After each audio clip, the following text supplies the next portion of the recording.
amahan. Iusaha kami sa unahunaw sa kasintasin, dini sa among gugma alang sa imong gisugo kanamo, ug sa among tinguha alang sa imong gisaan. Nini kalibutan nga nagkausab-usab, tabahin kami pagpangitay sa mga butang bilidon, nga magdala kanamo sa matuod nga mga kalipay. Dini among gipangayo, pinaagi sa among Ginoong Jesucristo, imong anak, nga buyog hari man kanimong sa Espiritu Santo, Diyos hangtod sa kahangtuhuran.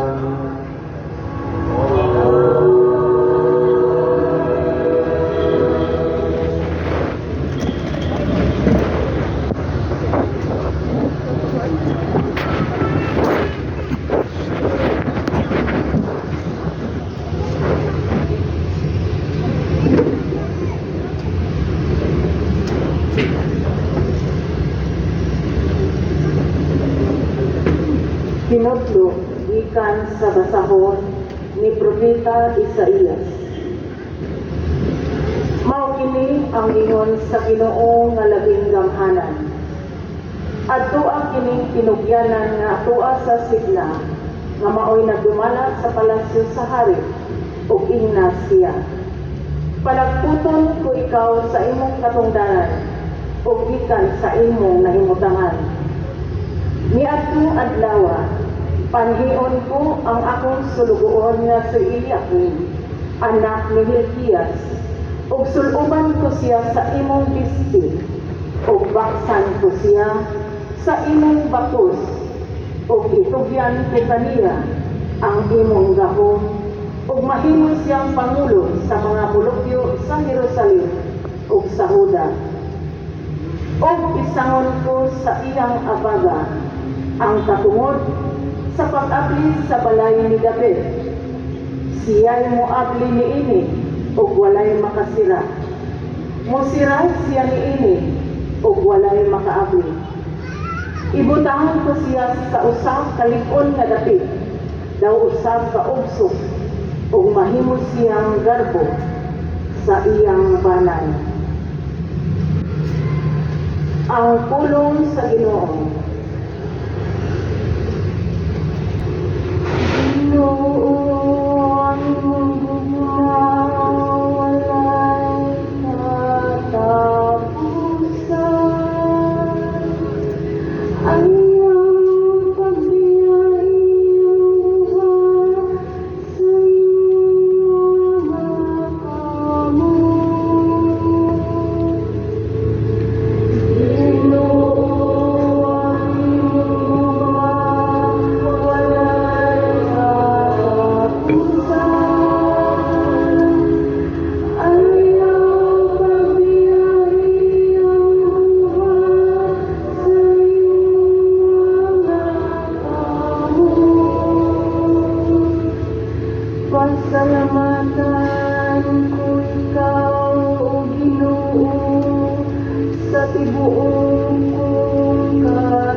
ngadto sa taga-Roma. Mga igsuon, pagkabahandianon gayon sa Dios ug pagkatulog karon sa iyang kaalam ug kahibalo. Kinsay makasaysay sa iyang hukom, kinsay makasabot sa iyang mga paagi, sumala sa gingon sa kasulatan. Kinsay nasayon sa una-una sa Ginoo, kinsay makatambag kaniya, kinsay nakahatag kaniya bisan unsa aron iyang paslan.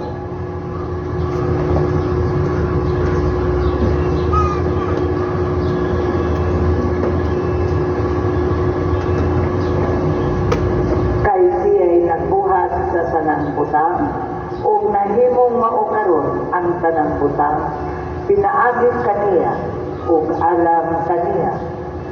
Iya sa Diyos ang himaya sa walay katapusan. Amen. Ang pulong sa Ginoo.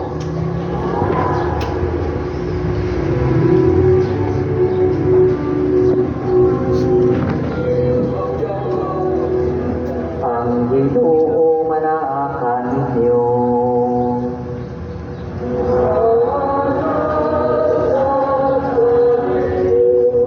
Inutugikan sa Ebanghelyo sumala ni San Mateo.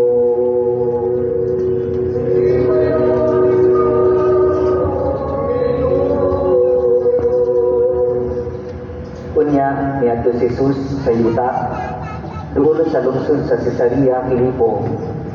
Ug dito nangutana siya sa iyang mga tinud-an. Sumala sa mga tao, kinsa man ang anak sa tao. Sila nitubag, may nagingon nga siya mao si Juan nga magbubunyag. Ang uban nagingon nga siya mao si Elias. Samtang ang uban nagingon nga siya mao si Jeremias o laing propeta. Si Jesus nangutana kanila, apan kamo, unsa man inyong ikasulti? Kinsa man ako? Ug mitubag si Simon Pedro, ikaw mao ang Mesiyas, ang anak sa Dios nga buhi. Tingnan siya ni Jesus, Simon, anak ni Jonas. Mula kagayon kay ining maong kamatuoran, wala mo abot kanimo gikan sa bisan kinsang tao, kundi ihatag kanimo sa akong amahan nga tuwa sa langit. Busa, sultihan ko ikaw. Ikaw si Pedro, ug ibabaw nining bato, tukuron ko ang akong simbahan. Ug bisan gani ang kamatayon, dili gayud makapunto niini. Ihatag ko kanimo ang mga yawi sa gingharian sa langit. Ang imong idili dinhi sa yuta, idili usab dito sa langit. Ug ang imong itugot dinhi sa yuta, itugot usab dito sa langit. Kunya, ipinahan ni Jesus ang iyang mga tinud-an na dili sila madugidon ng bisan kinsa na siya mao ang Mesiyas. Ang Ebanghelyo sa Ginoo.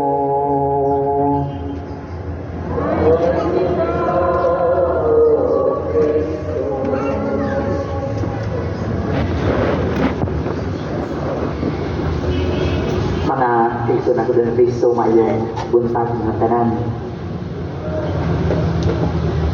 Dunay usa ka scientist o inventor na taga Sweden, ingalan po Alfred Nobel. Kini si Alfred Nobel usa ka adlaw nga na samtang nagpasa siya sa newspaper, nagsurbisa siya pag-ayo kay dunamay obituary dito kanang itawong notice sa kamatayon. Ang notice sa kamatayon nagingon nga Albert Nobel, the merchant of death, is dead. Iyang ngalan, pinagkini si Albert Nobel, muna siya ang nag-ipinto ng dinamita dilaw, dynamite. Muna nga tingalan siya the merchant of death. Pero kay mawag siya na nasayong ang newspaper kay sa tinuod ang iya mga igsuon nga si Luigi oy namatay. Pero ang iyang ikagulan, dili nga ang iyang ngalan mo'y nasuwat dito, kundi ang title na libutang o gihatag sa mga tao ng dunia, The Merchant of Death, guol kay siya. Imagine gud, hinganan siya nga negosyante sa kamatayon. Moto nga, guol sa ikaguol, ganahan siya mausap ang iyang ngalan, iyang title. Modo nga, naghimo siya ang foundation ganit sa iyang last will. Ihatag niya ang dakong bahin sa iyang bahandi ngadto sa funds para na nagitawag kong Nobel Prizes. Kana bitaw mga tao nga makahimo og dako achievements sa sciences o sa kalinaw. Muna nga igsuon, iyang ipromote ang kinabuhi, ingon man ang kalinaw. Muna may igsuon, nausap ang iyang ngalan, ikan sa The Merchant of Death, nagto sa the founder of the Nobel Prizes. Muna may igsuon atong inumduman, mailhan yun lang tungod sa tuang mga pinuhatan. Muna nga pangutan ko nato ang atong kaugalingon kung sa mga inyong ganahan na itawag sa mga tao inyong ganahan ba mo natawag mo pananglin ulit na panautang, ganahan mo ingon mo nga bigyan na kismusa o kaha alan na panahubog o kaha bilya na sugarol, sugod mo nga hinganlan mo og pati atong timan-an. Hinganlan kita sigon sa tuang binuhatan. Muna nga sa ipamilyo karon may isuon ang Ginoo na utana. Kung sa may pagila sa ubang mga tao, bahin ako. Tungod sa mga buhat sa Ginoo o sa iyang itudlo, nag-ingon ang uban na siya mao si Juan. Ang uban nag-ingon na siya usa sa mga propeta. Ang mga tao, dili kanunay nag-uban-uban sa Ginoo. Motong namutana siya sa iyang mga tinunan, kinsa kanunay uban niya. Kamo, sige man gid mo og uban-uban ako, alang ninyo, kinsa man ko. Motong ang si Pedro itubag, ikaw ang Mesiyas, ang anak sa Diyos nga buhi. Sa ilang pag-uban-uban sa Ginoo, dunay nakit-an si Pedro diha sa Ginoo na lahi ug labaw kaysa gisgutan sa mga tao. Daghan sila og nasinabi ug nakita ng mga kahibulungan na gihimo sa Ginoo. Imagine ninyo mga igsuon sa sinugdan, panagat ra ang hibaw-an nila ni Pedro ug mga kauban apan silang pag-uban-uban sa Ginoo. Naghinay-hinay sila og kausap nandun sa pagka-magsasangyaw. Kung daghan pa kaayo ang ilang nakagunan sa Ginoo na nakapausap sa ilahang kinabuhi. Muna nga sa atong bahin, atong nadumog ang Ginoo diha sa mga pagbasa sa mga salmo o sa mga balasahon sa diha sa Biblia. Kanagay po nato siya na gikahimamat sa atong mga pagkampo, ilabi na sa itong pagsaulog sa Santos Kamisa. Dagang higayon, isang kita sa Ginoo, ug dagang usap na higayon nga init ang ilikay sa kadahon, muna may suon, hinaot, inintanan, paghatulutan nato sa pagtuo ng dunia. Diha kita usa ka convert, usa ka tawo nga nakabig sa pagtuo ng Kristohanon, nag-iistorya siya, amigo, tingnan siya sa amigo nga, uy, dadali doon ay ka ni Kristo. Ingon ang convert, o in town. Moto ingon ang iyang amigo, sa atong ba, daghan na gid ka og nahibawan, bahin ni Kristo. Tagadiin man na si Kristo. Pila may ang edad siya pagkamatay. Niya, pila man na sermon ang iyang itudlo. Moto nga ang convert ingon, bay, dili ko katubang anak sakto juga. Mauna gid ako nga gamay ra kayo ko na ibawaan bahin ni Kristo. Kung mauna gid ang ako manungduman, tulong ka tuling nga nilabay, bisyoso kayo ko. Kunya, daghan kay kong utang. Kunya, hapit na bungkag ang akong pamilya. Ang akong mga anak, ug akong asawa, mahadlong na nako. Kung mao ni ang akong ipangayuan og tabang sa Ginoo. Ug karon malinaw na ang akong banay. Mga kaigsunan, pagkanindutan, gamay og nahibaw-an bahin sa Ginoo, apan dako og kausaban. Pero pipila na to, daghan kayo og nahibuluan bahin ni Kristo ug sa atong pagtuo, apan walay kausaban sa kinabuhi. Daghan gayon isang kita sa Ginoo, ug daghan usab ang nahigayon iyatang gilikay sa kadaon. Una nga hinapunta parihata ni Pedro, makagpadayak punta kita sa pagtuo ni Kristo. Kita usap-usap makaingon sama ni Pedro, ikaw mao ang Mesiyas, ang anak sa Dios na buhi. Kunya, kuman ato, ihatag sa Ginoo ato ni Pedro ang yawi sa ginharian. Mga kaigsunan, dili lang kadto yawi sa balay sa Dios, kundi yawi kadto sa kasing-kasing sa Dios. Gisalig nato ni Pedro ang simbahan kanuman kay siya man ang nakatubag sa importante kaayo nga pangutana sa Ginoo. Kinsa man ako alam ninyo. Si Pedro ang unang nilitok sa pagtuo na si Kristo mao ang ipadala na manunubos sa kalibutan. Si Pedro ang unang nagadiskubre kinsa si Kristo. Unang nakaingon pa na si Pedro mao ang unang membro sa simbahan sa mga magtutuong ni Kristo. Busa, siya ang nahimong pundasyon o unang bato sa simbahan. Mga kaigsunan, kita usab og gidapit pagdiskubre kung pag-ila ni Kristo na atong personal na manunubos. Muna nga maayo tingali nga atong pangutan-on ang atong kaugalingon sa mga higayon na nakalatasan sa mga kalisdanan kung pagsulay sa kinabuhi. Giila ba nato si Kristo nga itabang kung niluwas nato? Kung sa panahon na nilampos sa o nahimo nga hayahay ang atong pagtuyo, giila ba kita na pinigtanan gikan sa Dios? Makaingon ba ta nga ikaw gayon Ginoo ang akong manunubos?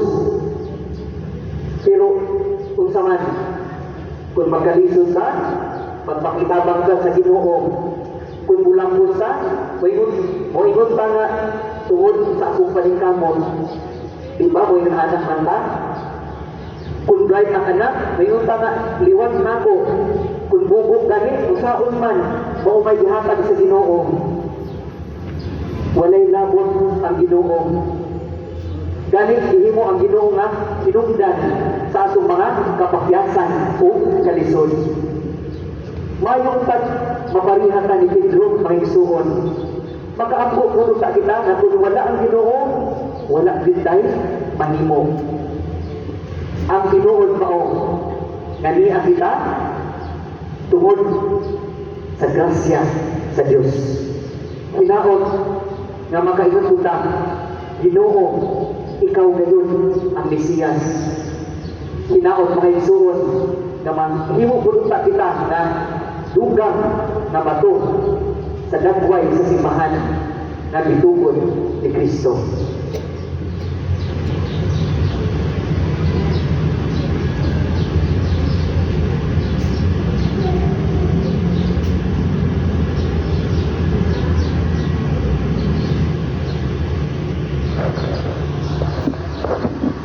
Manindog pa rin.